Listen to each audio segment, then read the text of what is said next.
And you know what? We're lucky enough to continue our series on interviewing individuals who are running for GAGOP Executive Committee. And today we have James King, who's running for Assistant Secretary.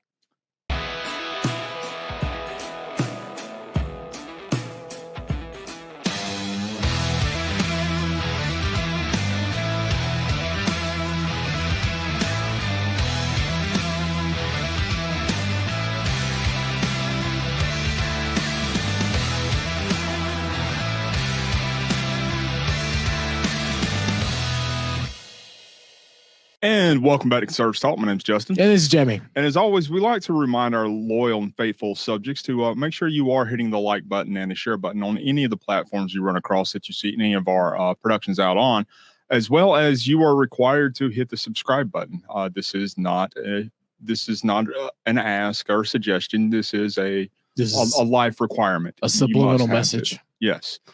We also, well, in addition to subscribing, we require that you go to our website at conservativestalk.org and give us, again, your tithes to our greatness. We demand at least 10%, in addition to the other 10% that you are required to have or to give. But anyway, make sure you are supporting Conservatives Talk at conservativestalk.org. Jamie, with that in mind, how about you giving us your first reminder? Boycott hometown headlines. Don't forget it. We're almost done. We got to get liberal media out of Northwest Georgia. It starts with you boycotting hometown headlines. Finish the drill, Georgia. So with that in mind, we also want to take a quick moment to say thank you to our affiliates. And our first one being Net News Network. So make sure you are going to Net News Network at netnewsnetwork.net and checking out the on-the-ground local news producers there. You'll find a great wealth of local information to where you can really get a good idea of what's going on in localized areas from firsthand perspectives. We also want to say thank you to Veterans for America First, the premier America First policy organization, and they really promote and push their content through their media arm, and that being Vet Voice. So make sure you are looking for Vet Voice on every major social media platform. So, Jamie, let's, again, jump right into it. And like we said before, we're continuing our series with candidates for GAGOP Executive Committee. And today we have James King, who's running for Assistant Secretary. So, James? Hey, sir, can you hear us? Yes, I can hear y'all fine. Outstanding. We love it. We occasionally experience technical difficulties with this. Last one was with Miss Mallory Staples. We actually had to stop mid-interview because a storm was coming through, and the internet connection was not that great. So then we had to come back and pick back up the next day. So yeah. Oh man, you just gotta love technology sometimes. Yeah, it's it can be a serious pain. So what we like to start off each one of these interviews with to really kick things off is, would you mind kind of giving us your what would be considered kind of political resume, telling us exactly what it is that you've been involved in as far as politics goes? Certainly. Let me start back to when I was in college. When I went to college, I went to Truett McConnell University. It's a Southern Baptist college in Northeast Georgia. Very strongly conservative, biblical foundations there at Truett, and every student has to take those kinds of classes. And I wouldn't really say that I was really kind of just moderate before, like in high school and middle school. I was a product of the K through 12 public system. But then going to Truett McConnell, it really made me realize that a lot of the issues that I stood for weren't necessarily in line with the Bible. And so going to Truett McConnell really opened my eyes and started changing my mind about a lot of things. And about that time, my grandfather and I started talking about the state of our nation under Barack Obama at that time. And one day he said to me, he said, "James, I enjoy these talks with you, but I really want to see you stand up and do something about it." And so in response to what he said, I looked at starting a Young Republican chapter and started Young Republicans in Northeast Georgia in August of 2017. I chaired that actually until March of 2022. And at Young Republicans in Northeast Georgia, we were over multiple different counties. We were one of the most active chapters in the state. I personally reached out to thousands of people through grassroots efforts. And as a chapter, I'm not even sure, to be honest, as a chapter, how many people we reached out to, but just doing what we could to promote conservatism in our community, and to give back as well. In 2020, 2021, I ran for a position on my county chapter GOP, and also at the district level. I became the Assistant Secretary of the 9th District GOP. And so I was serving in those 3 positions at the same time. In July of 2021, also, I created a group of concerned parents and members of the community in White County, because I had been serving as a substitute teacher in White County, and found that there was this group of people meeting in the county called Warriors for Social Justice, and it was chaired by the superintendent. And so I formed this group of parents who, like me, were very concerned that this was going on within our county, and we stood up and fought back. And to make a long story short, I ended up running for school board and resigned from those positions at that time because of the party rules about not serving in a party position while you're a candidate in a contested race.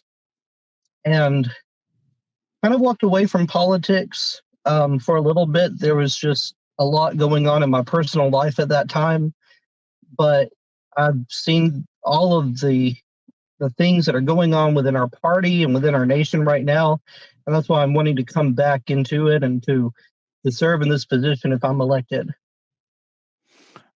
Well, I will say you are definitely someone who seems to like a lot on their plate, and that's not necessarily a bad thing in this area. And James is a workhorse. I mean, we're kind of talking about this offline. I've known James for a while now, and I remember when you started that YR chapter, and I mean, you hit the ground running from YRs, like you were saying, to the county party, to the district, to making phone calls, to doing whatever was necessary across the entire state. Made a real name for herself very fast. I will say it is very encouraging to see younger folks doing this as well, because as saying goes, we are a party. We are essentially kind of a generational dying party. I mean, if we're putting all of our cards on the table, a lot of our party membership is a lot older, and really seeing people who have stepped up and taken on the reins of a lot of the leadership and getting a lot of the actual work on the ground done. Someone of your age, that's it's truly heartening to see, because I see a future with it. And I sound, when I'm talking about this, I sound like I'm like 60. Yeah. It's cool. So no, I've heard that a lot. And ultimately you're right, though, that is a issue that the Republican Party may likely face, but we need young people to stand up, who are respectful, and who themselves hold the values of our parents and of our grandparents, and who will take that stand while at the same time working to bring in more young people into the party. Because, a lot of the stereotypes about my generation are true, unfortunately, but there are a lot of members in our generation, as Jamie can tell you, who do hold those conservative values. They just maybe don't feel like they belong so much. Hey, Jamie and I are in the same generation. I apologize. I didn't want to just assume. No, I'm just joking. So we're all millennials here, then. Okay. Exactly. Yeah, and I will say that, the stereotypes of our generation, a lot of them may be true, but I will lay the blame for a lot of that at the feet of the generations that came before us. As particularly the boomer generation, that it is their fault for how we are because we follow our role models essentially. Yeah, I blame Gen X because I wouldn't. I mean, I wasn't 14 years old in a mosh pit on purpose. You know what I mean? Moving forward, outside of that, we want to give an opportunity. One of the things that I've asked every candidate that's come on this on our show here is, can you tell me what it is in your mind that the role of the what is the role of the party for in the state of Georgia? Why do we have the party? What exactly is the function that the party should be operating under? Well, I believe the role of the party is to educate voters and to coordinate campaigns, coordinate grassroots efforts. I mean, just to put it simply, as a party, there's a lot of areas that we need to improve upon, which is, again, why I'm running. But, I mean, just to put it in simple terms, I think that's the basic purpose of the party. I mean, in all honesty, Yeah. simplicity is That's it. is the best way to go with things. I mean, I live by the function of KISS, keep it simple, stupid. Yeah. And then that's my generality altogether. So I think that you've hit the nail right on the head with that. That is the role and the function of the party, is to organize and to educate and to really inspire voters to get out and vote for these candidates. And that's. So why assistant secretary? Why did you choose that position to run? Well, I wanted a position to serve at the state level because I believe that what happens in Georgia in 2024 will determine the future of our nation. I don't think that's hyperbole to say that what happens here will either lead to just a complete leftist takeover or the chance to root out that corruption and that immorality. I think it all hinges on Georgia. So I wanted the chance to serve at the state level. But I didn't want a position that would be in the spotlight so much. I'm not doing this for attention. I'm not, I don't have any larger ambitions or anything like that. I just wanted the chance to serve. I mean, that makes perfect sense to me with that. Again, that's a very humble approach with it, which is something that I do believe that is lacking in a lot of these areas. Certain races. Yes. And well, anyway, moving on from that inflammatory remark, let's that's shamey. It's hard. I can't change who I am as a person. I'm working on it. And likewise, vice versa almost, I guess, in a sense. So another question that I do like to ask with this is, why do you feel that, and you mentioned that 24 being a pivotal role with this, why do you believe that this election is going to be so important in our state? Well, look at what's happened in recent years, just since 2020. I mean, there were a lot of concerns about the election at that time. I mean, you have hundreds of sworn testimonies that have just kind of been ignored about the integrity of our elections. And so we need to focus on continuing to increase the security and the integrity of our elections. And if it doesn't start in Georgia, then where will it start? Georgia is the reason that we have a Democrat-controlled Senate at the moment. And obviously Donald Trump supposedly lost several states, but I mean, Georgia was one of those, and Georgia, I mean, we couldn't afford to lose those electors. And so I feel like, again, what happens here, if we don't fix those issues moving forward, if we don't do everything we can to elect Republicans to the Senate, if we don't do what we can to ensure that in just a year from now that our electors go to President Trump again, or whoever the Republican nominee may be, then we will continue to see just all of these outrageous Democrat policies that I think most people would have thought would have been a fever dream, even as recently as 5 years ago. You never would have thought that our country would be where it's at now. I mean, look at what's happened in the past couple of days with the Department of with the Durham report, and there's still all these people just denying that there was somehow no corruption between Clinton, Obama, and the Department of Justice, which that's another thing. I mean, all of the indicting a former president for political reasons, and the raid at Mar-a-Lago. I never thought I would see the day that America would begin to resemble a banana republic, but here we are. And those are all good, valid points and issues with this. Yeah, the rule I of mean, law I doesn't really exist see. anymore. It's the rule of parties. And Yeah, actually, it's horrifying. and actually, it was the raid at Mar-a-Lago that made me say, you know, I need to come back into this. I need to do what I can to take a stand. I like it. Yeah. So, you know, given the role of assistant secretary, what are your thoughts and what is your plan if you were to be elected? What would you do in the position? Well, Go ahead. I'm sorry. No, I was just going to say, you know, is there any ambitions for things that you would like to do to be, you know, involved more with the day to day, or, you know, what are your thoughts on how you would be effective in the position? Okay. Yes.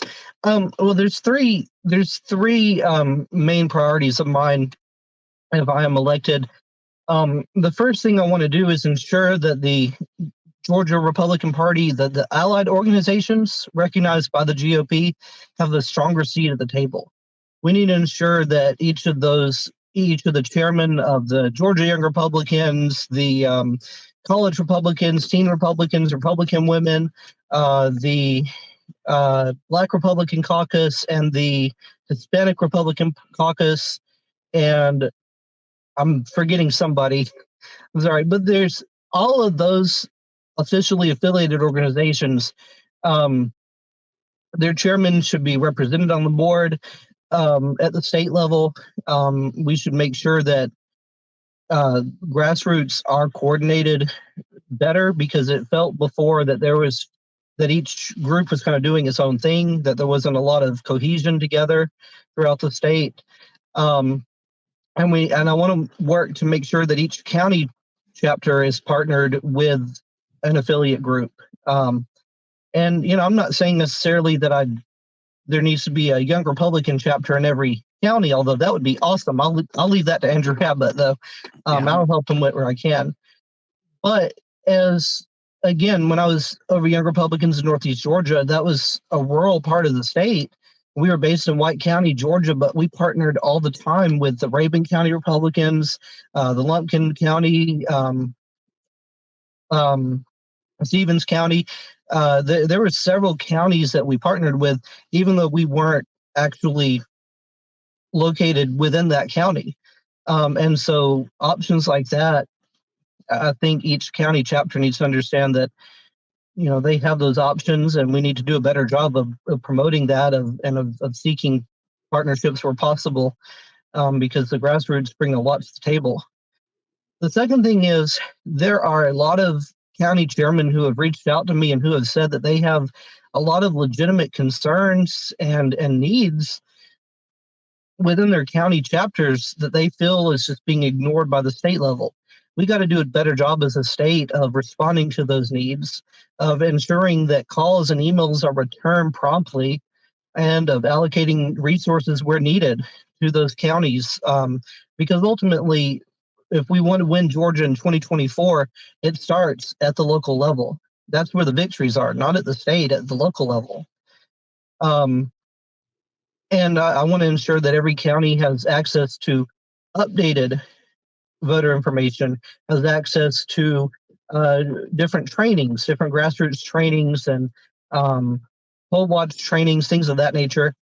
And then the third priority of mine, if I'm elected, is to help our party do a better job of reaching out directly to the voters. I mean, we can have 30-second or minute ad spots, but that's not going to fully get our message out. We can, and we definitely cannot rely on the media to accurately convey our statements, as I've learned firsthand from running for school board.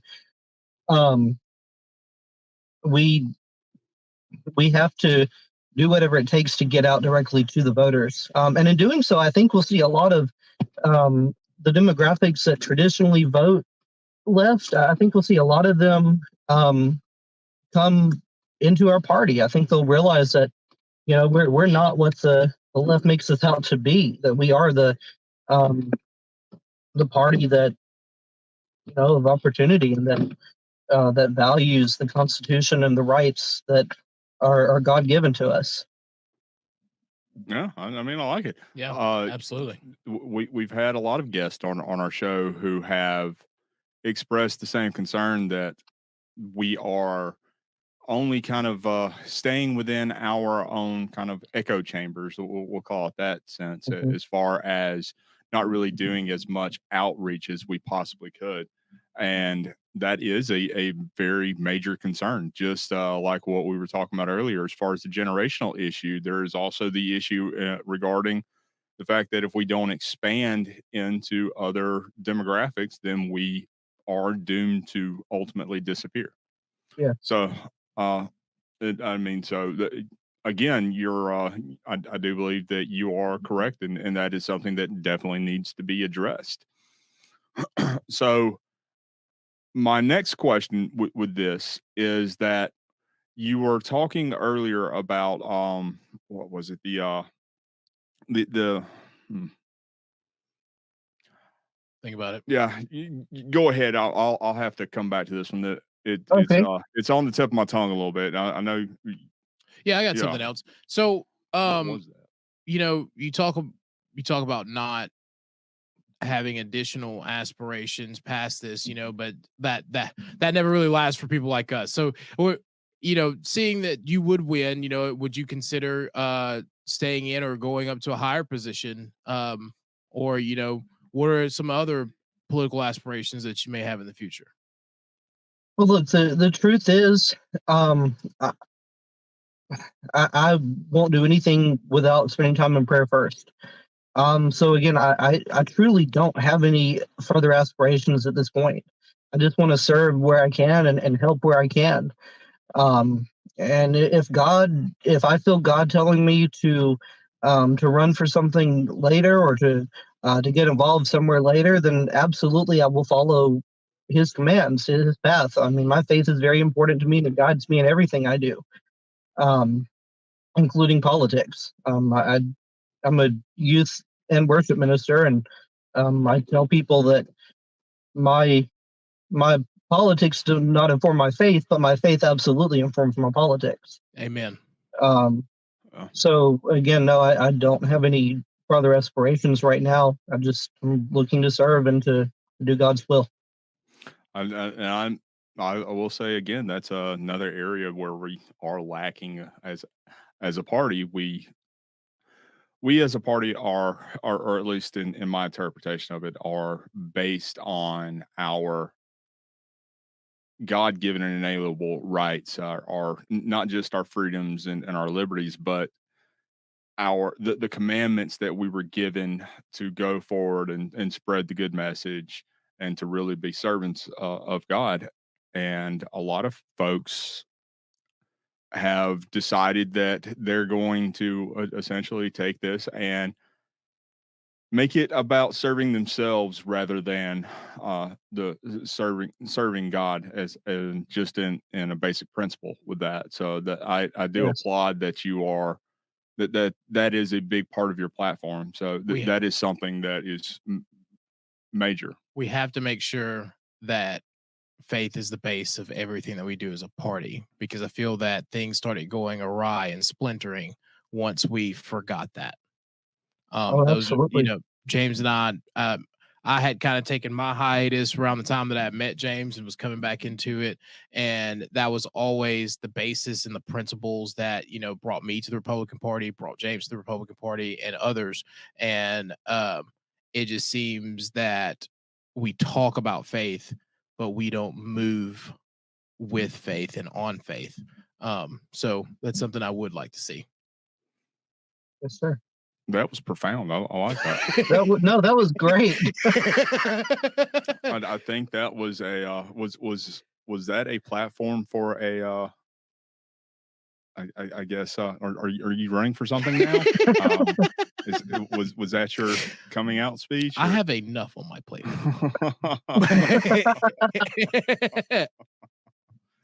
Oh man.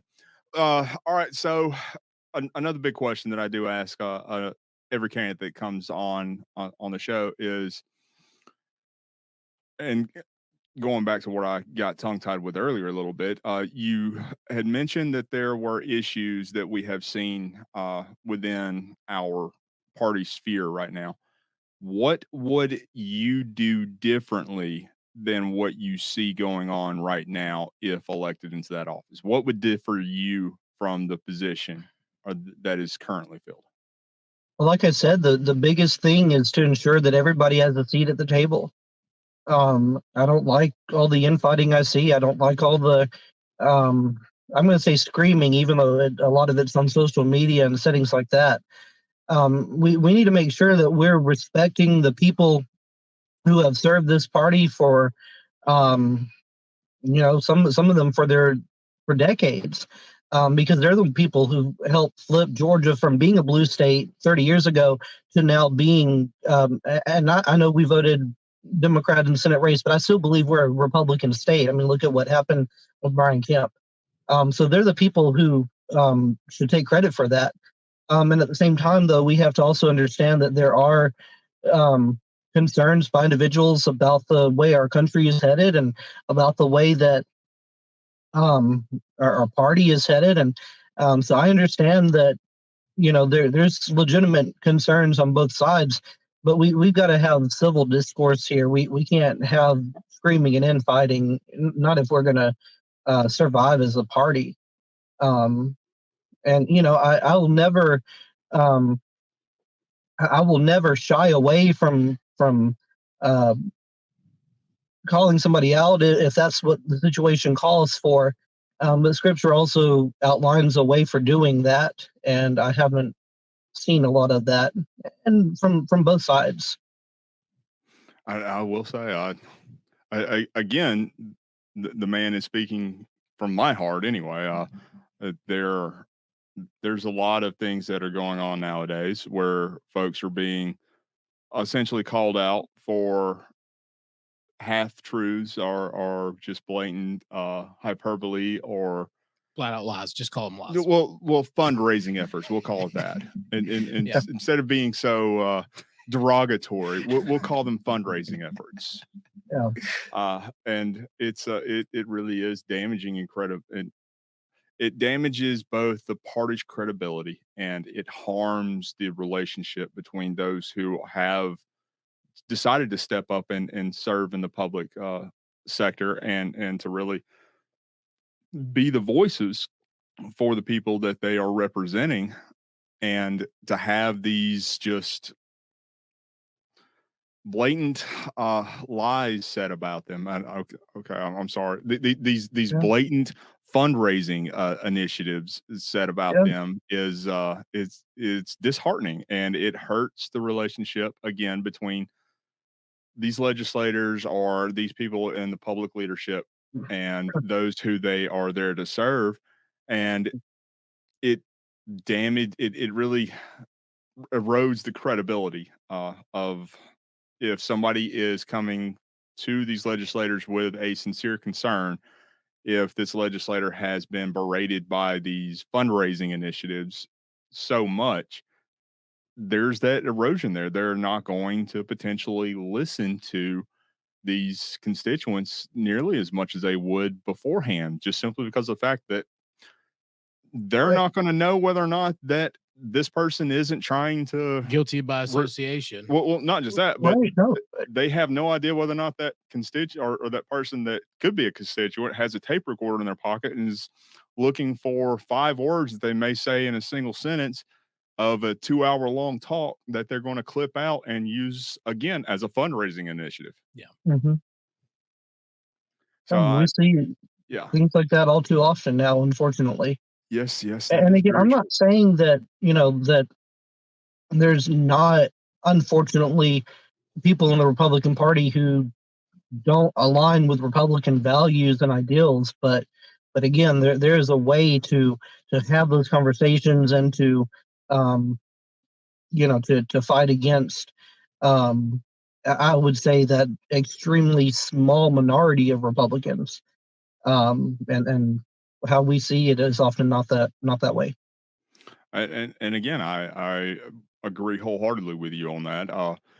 I am I I love what you said earlier about, you are extremely willing to call out anyone who is in the wrong, but let's at least ensure that they are actually in the wrong before we start taking anything any further. Agreed. Yes. Well, James, I do believe it has been an absolute pleasure with this. I do have one final question though, Okay. and it had just come out yesterday publicly that former President Donald Trump uh, will be attending this convention. Yes. Have you seen Trump? Have you been to any of the Trump rallies? And are you looking forward to hearing from President Trump on this? Listen, when I read that email, I was at work and there were coworkers of mine 3 or 4 offices down who heard me shouting in excitement because I have not had the privilege of attending one of his rallies yet. But to be able to have this opportunity to hear him speak firsthand, that is exciting. I mean, excitement doesn't even um, begin to accurately convey just how I'm feeling right now. It's going to be a blast.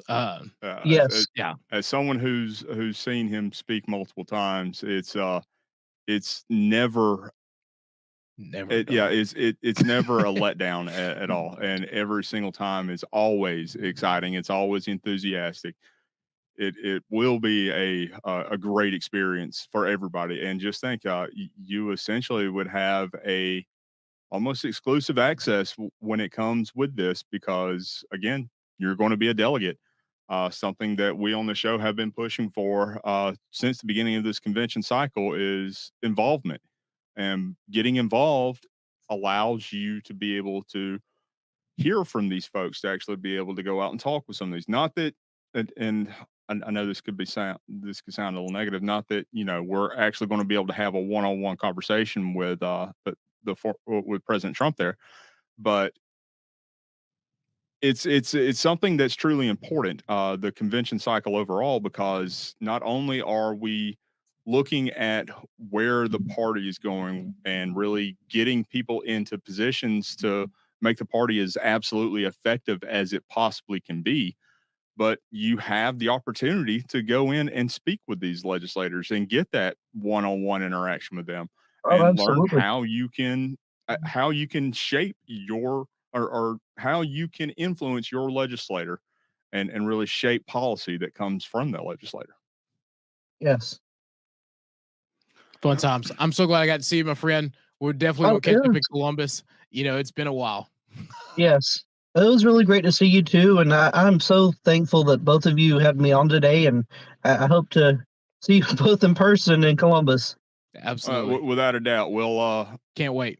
Yeah, but just don't look for us at Bobby's. Is that what it's called? Yeah, I'm going to Bobby's Bar. It's a little dive bar in the middle of nowhere.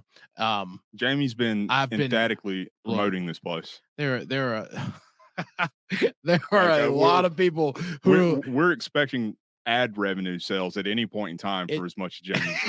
Okay. Is Bobby's? Is that in Columbus? It is. It's a dive bar in Columbus. Okay. I'll have to look for it.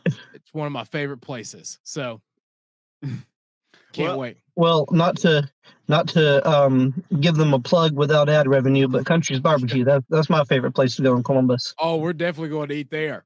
Yes. It's got the best sweet tea in the land. I mean, it's almost sugar. It's so good. Uh-huh. Diabetes in a cup. It really is.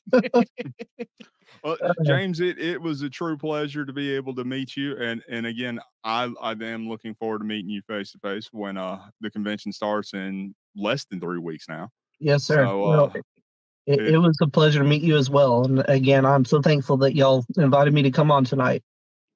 No problem. And we again thank you, and we'll see you down in Columbus. All right. Thank you. So I've got to say, I really enjoyed a lot of what James had to say, and I agree wholeheartedly with him on a lot of his principles and issues that he's standing up on. And it's refreshing to see that we've had a lot of candidates that have come on this platform. And I'm not saying that this is not part of their lives, but it really made a difference to me, the fact just how much James is putting God foremost in his platform and in his life. Not saying that the others are not have the same relationship. It was just refreshing to actually hear it. Yeah. Like we said before, James and I have been good friends for a while now on the political trail, and it's great to see him back. He's got a heart of gold, and I think the last time, like I told him offline, I think the last time I saw him was right around the time he got engaged, and he's gone from that to married life, children, ran a campaign for school board like he was talking about. And, it's good to see that, God has called him back into the political arena to, step up and see if, he can continue to make a difference in people's lives. Heart of gold and a work ethic and backbone of steel. Yep. Kind of hard to beat that combination. So to our listeners, just give James a consideration when you are going down to Columbus for the convention. He, in all honesty, it sounds like he would make a great member of the Georgia Executive Board. Absolutely.